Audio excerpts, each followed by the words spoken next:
You ask Tiger to solve. This deals with linear equations with one unknown. The final result is v equals 9. Let's solve it step by step. Simplify the expression. Expand the parentheses. Simplify the arithmetic. Group all constants on the right side of the equation. Add 8 to both sides. Simplify the arithmetic.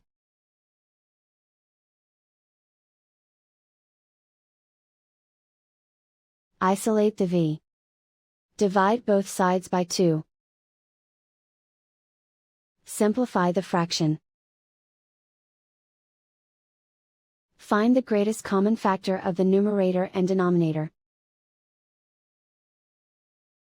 Factor out and cancel the greatest common factor.